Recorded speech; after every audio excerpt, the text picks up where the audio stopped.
So let's look at what a bad boundary looks like. Here's a typical scenario. We don't like how someone makes us feel.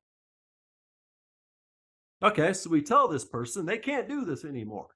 Whatever that thing is they did that bothered us, we're like, this is not okay. Can't do that.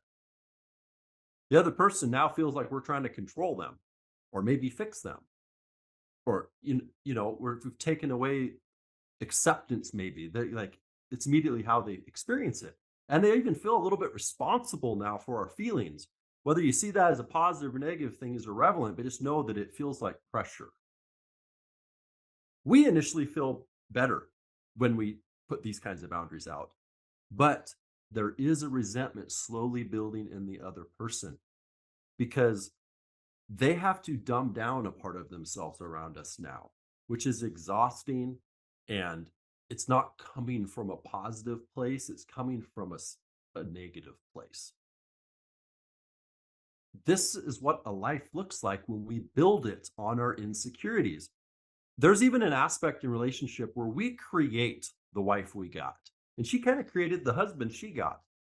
Here's an example. Let's say you took your partner out hiking once and she cried the whole time that the mud was awful. Maybe you decided, well, fine, I won't take you hiking anymore if all you're going to do is cry. Well, now we're going to play different because of this. Like now we're that man who doesn't take his woman hiking anymore. In time, she might grow to resent the man because you don't even take me hiking anymore. And then we're thinking, well, yeah, because you complain. But see how we altered ourselves. We built ourselves around an insecurity, around it, something that was negative, around something we didn't like. We shaped ourselves and formed ourselves. And so we want to be men who are forging lies, not from these insecurity points, from things we value. So just to reinforce that, we can't start from a place of negativity to create something positive. This type of boundary, which you typically see played out in the world, is, I mean, I can't tell you how many people I've seen spell out a boundary. It looks just like this. They're like, do this, be a person who sets boundaries. Well, yeah, they are just simply having an experience towards somebody that they don't like how it feels. And from that negative place, they're trying to build a framework in their life. Let's move past that and look what a healthy boundary looks like. So notice immediately, healthy boundaries originate from something we value. So not something we don't like, something we do like. In fact, more than like. Like when we value something, we treasure it. It's very important to us. So here's a random one I pulled out of nowhere. Imagine that it's generosity. Like this is something super important to you. It's a standard you live up to, a standard you hold yourself to. Okay. So now that you have a positive place to come from, you can actually know what the behaviors look like that support it. The behaviors that you're going to choose to embody it. So this is deciding how you're going to show up as a human in life, regardless of whether you're here with one other person, 3 billion people, or you're all by yourself on the moon. This is just how you're going to be, even when nobody's watching. Maybe for you, you feel a strong resonance with being a man who's quick to lend a hand. You're always that guy that'll show up when it's snowing and help you out, or maybe mow the lawn when you see your neighbor struggling. I mean, whatever the quick to lend a hand looks like for you, it feels like a positive embodiment of something you really value. You enjoy being that guy, and you enjoy being around people who are like that. Okay, so there's the standard. The boundary protects it. So the boundary keeps you from overgiving, overspending, over applying yourself. Because just because you're quick to lend a hand doesn't mean to go through the whole city and mow everybody's yard. It's got to be a line somewhere. That's what boundaries are. Boundaries are lines for you. And otherwise, we will be so burned out, exhausted, overspent. We got nothing left to give anybody. We've given it all and more. So it's about preserving our energy. It's not about stopping stuff outside us. So maybe the boundary for you is you realize that even though you're a generous man, every time you go in your garage to use something, you've let everybody borrow your tools and you don't have any tools to use and you got work to get done. So maybe you need to start setting some boundaries about just who can come in and borrow your tools and for how long and all that kind of stuff. That's what a healthy boundary looks like. The limit. Boundaries without consequences don't exist. So if somebody comes and borrows your tools without asking, and that's a violation of your boundary, because maybe that's your boundary, you got to ask to use my tools, man. It's not a free rental store. Then you would voice the consequence initially. And maybe you would tell these guys or this person, like, this ain't cool, man. You just got to know I have a boundary around this. You got to ask. But if they continue to violate your boundary, there needs to be an escalation of the consequence. All right. So maybe we take away their access to your shop. They don't get to have a free key to your garage anymore. They got to call before they come over.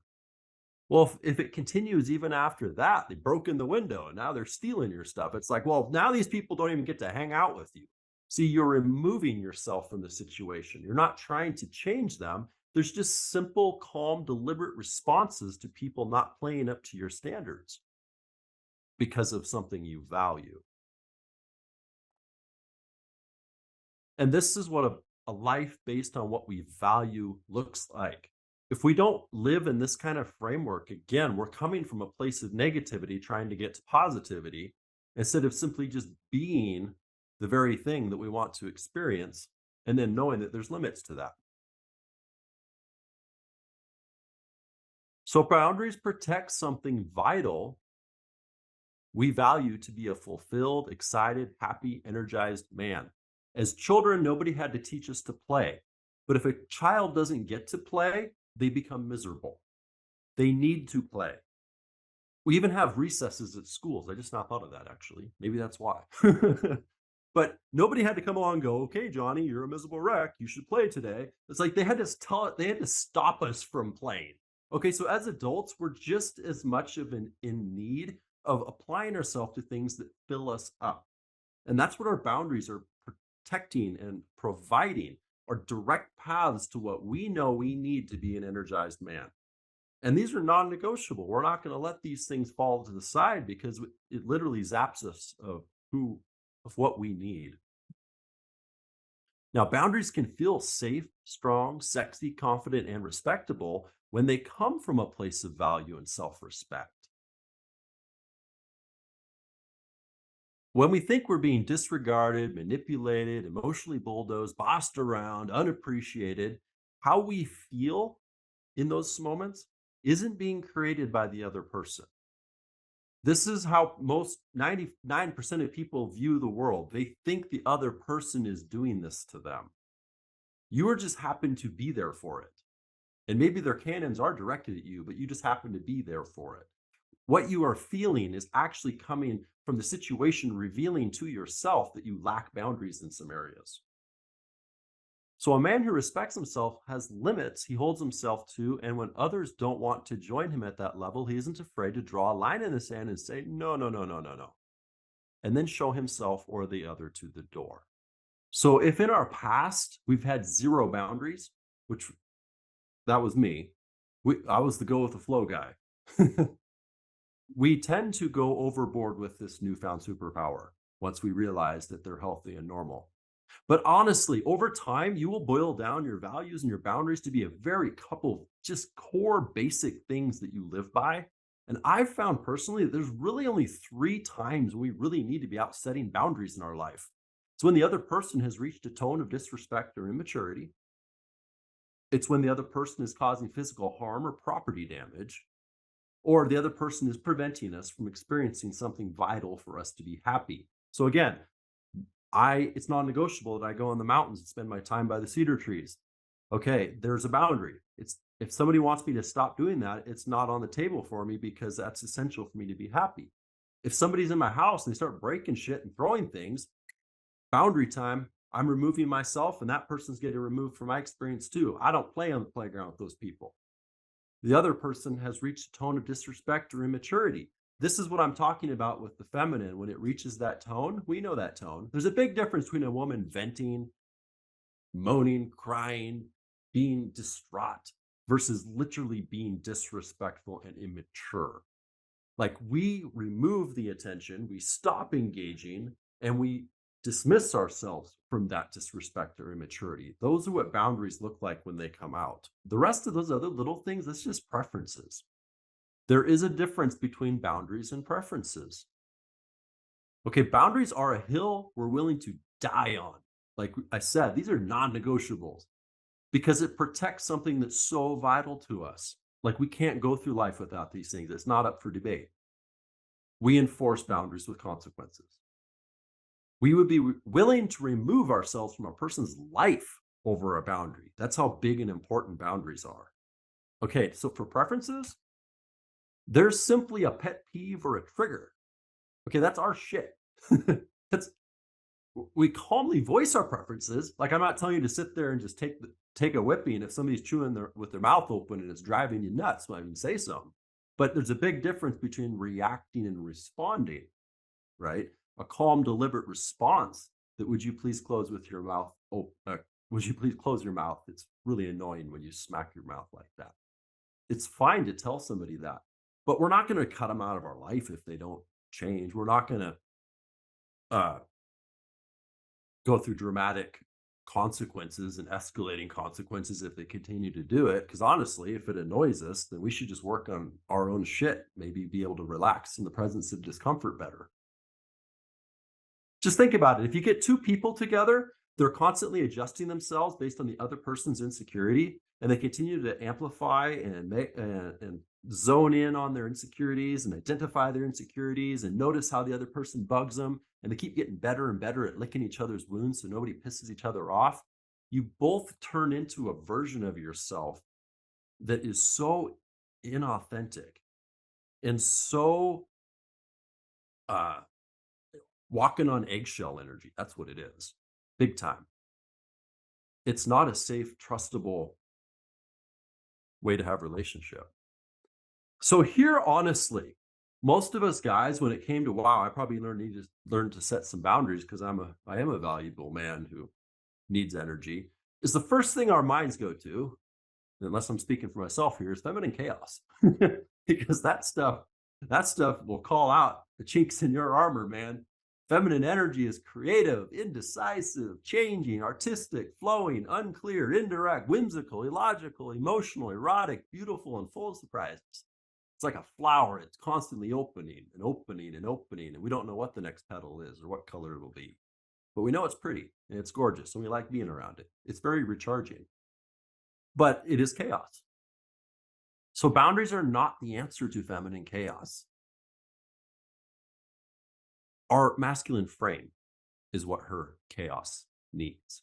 We talk about being her rock, being the borders to the river.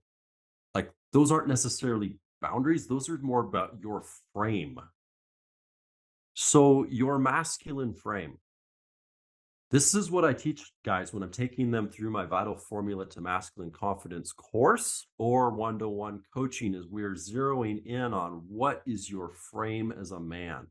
She's got her flow. It's all those colors and everything amazing.